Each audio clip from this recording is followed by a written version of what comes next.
জীবন থেকে 16টা বছর বাঁচত, এই আওয়াজটা কে তুলবে? এই আওয়াজটা তোলার জন্য ইউসুফ পাঠানকে ভোট দিয়ে পাঠালে ওই আওয়াজ তুলবে? ও কথা ছক্কা আর কথা চারেরও গল্প করে। এই আওয়াজটা সাজদা আহমেদকে ভোট দিয়ে পাঠালে লাভটা কি হবে? এই আওয়াজটা সিদ্দিকুল্লাহ চৌধুরীকে ভোট দিয়ে পাঠালে আওয়াজ উঠবে? ওরা কি উঠবে? এই আওয়াজটা আপনার কি বলে যারা আছেন কাঞ্চন মল্লিককে পাঠালে আওয়াজ উঠবে? এই আওয়াজটা নওশাদ সিদ্দিকীর মতো লোককে পাঠাতে হবে, আওয়াজ তুলবে, একটা নতুন করে আইন তৈরি হয় পার্লামেন্টের মধ্যে, আইনের অ্যামেন্ডমেন্ট হয়। দুর্ভাগ্যের বিষয়, জীবন থেকে এত কটা বছর কেটে গেল, এখন কেউ কিছু বলছে? বেশি হলে এটা ওটা উচিত হয়নি, এর থেকে বেশি আপনি করতে পাবেন। আর 17 বছর আগে যখন তাকে ধরেছিল, তাকে দেশের গাদ্দার, জঙ্গি, হ্যান ত্যান বলে দেখে দিয়েছিল। কবে মানুষ সতর্ক হবে, সজাগ হবে? এগুলো তখনই বন্ধ হবে যখন জনপ্রতিনিধিরা কথা বলবে। এটা তখনই বন্ধ হবে যখন পার্লামেন্টে এবং বিধানসভার অ্যাসেম্বলি হাউসের মধ্যে যত প্রোটেস্ট, এই ধরনের জনপ্রতিনিধির সংখ্যা বাড়বে। আর যত জনপ্রতিনিধির সংখ্যা কমে যাবে, এইগুলোর প্রবণতা তত বেড়ে যাবে। একটা বিষয় যেটা সোশ্যাল মিডিয়ায় একটি ভিডিও ভাইরাল হয়েছে, দেখেছেন যে একজন মহিলা এক ট্রেনের ভিতরে এক গাড়িওয়ালা এক বয়স্ক লোককে রীতিমতো টর্চার করেছে, তাকে মারধর করেছে এবং সেই নিয়ে গোটা সোশ্যাল মিডিয়ায় ভাইরাল হয়েছে। তার সত্যতা যাচাই করতে আমরা ফ্যাক্ট চেক করতে একেবারে মুর্শিদাবাদে চলে গিয়েছিলাম এবং সমস্ত কিছু আমরা ফ্যাক্ট চেক করে দেখেছিলাম যে মহিলাটি যে অভিযোগ করছিল যে তাকে তার ভিডিও গোপনে তুলছিল, সেই অভিযোগ সম্পূর্ণ মিথ্যা। এই বিষয় নিয়ে সরাসরি কথা বলবো পীরজাদা নওশাদ সিদ্দিকীর সঙ্গে, ভাঙড়ের বিধায়ক। ভাইজান, কি বলবেন বিষয়টা নিয়ে? দেখুন, ওই ভিডিওটা দেখে রীতিমতো আমি শিহরিত হয়ে গেছি যে কি ভয়ঙ্কর পরিস্থিতির দিকে আমরা যাচ্ছি। মানে বিদ্বেষ কোন লেভেলে পৌঁছে গিয়েছে, এটা উত্তরপ্রদেশ, রাজস্থানে আমরা দেখি, এটা বাংলাতে পৌঁছে যাচ্ছে। এই জন্য প্রশাসন কিন্তু ব্যর্থ। এই যে বিজেপি তৃণমূলের যে বাইনারি পলিটিক্স, এর শিকার হতে হচ্ছে এই গরিব মুসলমান, গরিব আদিবাসী, গরিব দলিত, গরিব মানুষকে। এটা একটা ওই বিজেপি তৃণমূলের বাইনারি পলিটিক্সের শিকার। এবার প্রশ্ন হচ্ছে আমার সর্বপ্রথম, যদি এই ধরনের অপকর্ম কিছু করে থাকেন ব্যক্তিটি, তার বিরুদ্ধে আইনত ব্যবস্থা কেন মহিলাটি নিলেন না? এখনো পর্যন্ত কি মহিলাটি কোনো অভিযোগ দায়ের করেছেন? এক নম্বর। দ্বিতীয় কথা যেটা হচ্ছে, যদিও অন্যায় করে থাকে, তার জন্য আইন, আদালত, বিচার ব্যবস্থা, পুলিশ প্রশাসন আছে, সেইগুলোকে উপেক্ষা করে কেউ আইন হাতে তুলে নিতে পারে না। কালকে কেউ যদি এখানে আমার কেউ চুরি করে, তাকে আমি হাত কেটে নেবো? আমার রাগ হয়েছে বলে কি তার হাত ভেঙে দেবো আমি? কেউ যদি একটা গালি দিল, তার কি মুখ আমি ফাটিয়ে দেবো? এটা সম্ভব নয়। গালি বা অন্যায় যে কাজটাই করুন না কেন, তার জন্য তো আইন বিচার ব্যবস্থা আছে। তার দ্বারস্থ নয় যদি আমি আইনের ঊর্ধ্বে নিজেকে মনে করি, তাহলে এটা কতটা গরিব কাজ করছে, এটা আমি চরম বিরোধিতা করছি। এরপরও আমি আবারও রিপিট করছি, দেখুন, এই দাঁড়িয়ে মুসলমান, এতে আমি সিম্প্যাথির জায়গায় যাচ্ছি না। আমি যাচ্ছি একজন বয়স্ক লোক আর একজন যুবতীর বিষয় প্রসঙ্গে আসছে। সেক্ষেত্রেও একটু নমনীয়তা হওয়া দরকার, প্রশাসনের দ্বারস্থ হওয়া দরকার ছিল। কিন্তু দুর্ভাগ্যের বিষয়, তৎক্ষণিক যে রিয়াকশন দিয়েছে, এটা আমি ভালো সিস্টেম দেখছি না, এটা বন্ধ হওয়া দরকার। যদি আমি রিপিট করছি, যদি লোকটি, বয়স্ক লোকটি কোনো অন্যায় করে থাকে, তার বিরুদ্ধেও ব্যবস্থা গ্রহণ হোক, আমি বিরুদ্ধে। কিন্তু অন্যায় করেছে কি করে নেই, জাস্টিফাই করার দায়িত্ব তো আমার নয়, বা যে অভিযোগ করছে তার নয়। তাই এই জাস্টিফাই করবেন প্রশাসনের কর্তারা। কিন্তু দুর্ভাগ্যের বিষয়, সেটা পর্যন্ত হয়নি, সময় দেওয়া হয়নি। তার আগেই তাকে ভিকটিম বানিয়ে দেওয়া হচ্ছে, এগুলো বন্ধ হওয়া দরকার।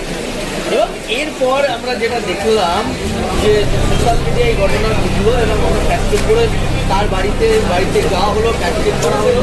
টোটাল যে ঘটনা, যে দাবি করা হচ্ছে, যে সেই দাবি ভিত্তিতে আমরা যেটা দেখলাম যে 30 মিনিট 39 সেকেন্ডের একটা ভিডিও, যিনি অসাবধানবশত, তিনি মানে স্মার্টফোন চালাতে পটু নন, সেখানে অসাবধানবশত ক্যামেরা অন হয়ে গেছে, কিন্তু সেখানে সেই মহিলাটার পুরো ভিডিও মুখ কোথাও দেখা যাচ্ছে না, বরং একটা 10 থেকে 15 সেকেন্ডের একটা ভিডিওতে যেখানে দেখা যাচ্ছে তার একটা হাতের অংশ এসছে, বাকি পকেটের মোবাইল, ট্রেনের পা, এইরকম ধরনের ভিডিও আছে। তারপরে ভিডিও চেক করার পরে সেখানে প্রতিবেশীরা বা তার সঙ্গে যারা গেছিলেন তারা বলছেন, যে ট্রেনের যাত্রীরা ছিলেন, বলছেন এইটা সম্পূর্ণ মেয়েটার দোষ ছিল। এবং জিআরপি যখন মেয়েটাকে বোঝানোর চেষ্টা করেছিল, মেয়েটা না বুঝে আরও উদ্ধতভাবে ওনাকে গালিগালাজ দিতে থাকে, বলছে যে তোকে মেরে দেবো, তোকে ফেলে দেবো, কেটে দেবো, এই ধরনের কথা বলে। দেখুন, ব্যাপারটা হচ্ছে, আমি মেয়েটির আচরণটা দেখেছিলাম, যথেষ্ট তিনি নিজেকে আইনের ঊর্ধ্বে নিজেকে ভাবছিলেন ভেবে তিনি আচরণ করেছেন। কিন্তু দুর্ভাগ্যের বিষয় যেটা আপনি বললেন, জিআরপি তাকে বুঝিয়েছেন, জিআরপির কথা শুনেনি, তারপরে নিজেকে এমন লেভেলে নিয়ে চলে গেছে যে উনি যেটা দেখেছেন বা উনি যেটা বলছেন সেটাই সঠিক। 30 মিনিটের ভিডিও আমি দেখিনি, আপনারা দেখেছেন, তার সত্যতা আপনারা ভালো বুঝবেন।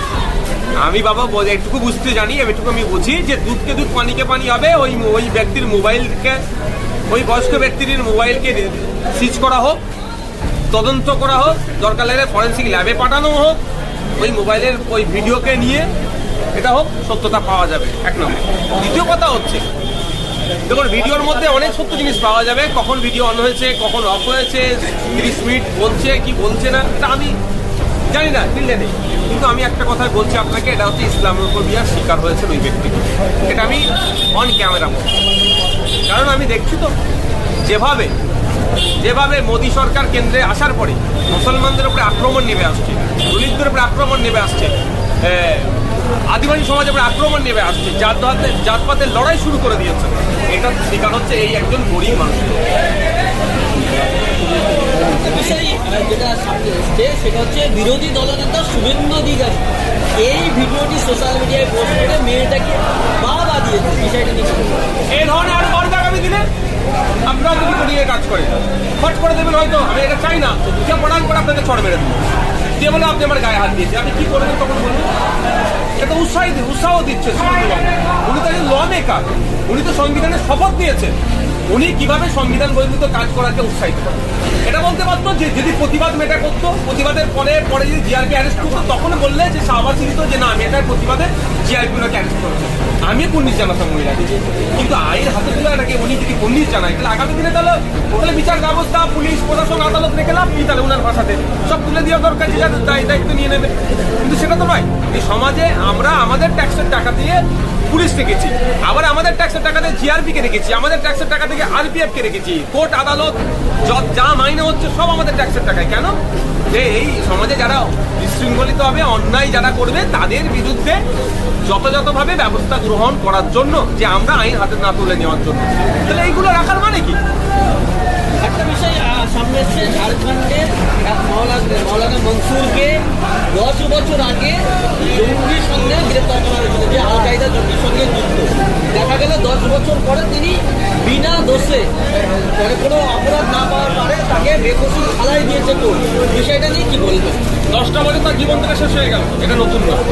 এ ধরনের আমি আপনাকে 100 উদাহরণ দিতে পারি। 25 বছর, 27 বছর, 23 বছর, 22 বছর, 15 বছর, 17 বছর, 20 বছর, 9 বছর, 6 বছর জেল খাটার পরে নির্দোষ প্রমাণিত হয়েছে। কিন্তু সেই সময় আল কায়দা জঙ্গি বলে তাকে গ্রেফতার করেছে, সেই সময় যে মিডিয়া ট্রায়াল চলেছে, এখন দেখবেন আপনারা তাকে নিয়ে আর কোনো কথা নাই। খুব বেশি হলে কোনো পেপারে বা কোনো প্রথম সারির বেনিস্ট্রিম মিডিয়ার একটা শুধু তলা দিকে একটা লাইন চলে যাবে, 17 বছর পরে নির্দোষ মৌলানা মনসুর সাহেব। কিন্তু ওই মৌলানা মনসুর সাহেবকে 17 বছর আগে ধরেছিল, হেডলাইন হতো, ফ্রন্ট পেজে আসতো নিউজে, যে জঙ্গি সন্দেহে গ্রেপ্তার মৌলানা মনসুর। এটা তো এগুলো তো অন্যায় চলছে। এর বিরুদ্ধে দাঁড়াতে গেলে, কথা বলতে গেলে রাজনৈতিক ক্ষমতা অর্জন করা দরকার। বারবার আমি এটা বলছি, ম্যান করলে হবে না। যেখানে আইন তৈরি হচ্ছে সেখানে গিয়ে বলতে হবে যে কারো জঙ্গি হিসাবে কাউকে যদি ধরা হয় 6 মাসের মধ্যে তার চার্জশিট গঠন করা হবে। তাকে জঙ্গি হলে কেন আমার দেশের ট্যাক্সের টাকায় হবে, তাকে 8 মাস কি 1 বছরের মধ্যে তাকে ফাঁসিতে ঝুলিয়ে দেওয়া হবে। তাহলে বলুন, এর জীবন থেকে 16টা বছর বাঁচত। এই আওয়াজটা কে তুলবে? এই আওয়াজটা তোলার জন্য ইউসুফ পাঠানকে ভোট দিয়ে পাঠালে ওই আওয়াজ তুলবে? ও কথা ছক্কা কথা চারেরও গল্প পাবে। এই আওয়াজটা সাজদা আহমেদকে ভোট দিয়ে পাঠালে লাভটা কি হবে? এই আওয়াজটা সিদ্দিকুল্লাহ চৌধুরীকে ভোট দিয়ে পাঠালে আওয়াজ উঠবে? ওরা কি বলবে? এই আওয়াজটা আপনার কি বলে যারা আছে কাঞ্চন মল্লিককে পাঠালে আওয়াজ উঠবে? এই আওয়াজটা নওশাদ সিদ্দিকীর মতো লোককে পাঠাতে হবে, আওয়াজ তুলবে, যাতে নতুন করে আইন তৈরি হয় পার্লামেন্টের মধ্যে, আইনের অ্যামেন্ডমেন্ট হয়। দুর্ভাগ্যের বিষয়, জীবন থেকে এত কটা বছর কেটে গেল, এখন কেউ বলছে খুব বেশি হলে এটা কথা উচিত হয়নি। এর থেকে বেশি করতে পাবেন। আর 17 বছর আগে যখন তাকে ধরেছিল, তাকে দেশের গাদ্দার জঙ্গি হ্যান ত্যান বলে দেখে দিয়েছিল। কবে মানুষ সতর্ক হবে, সজাগ হবে?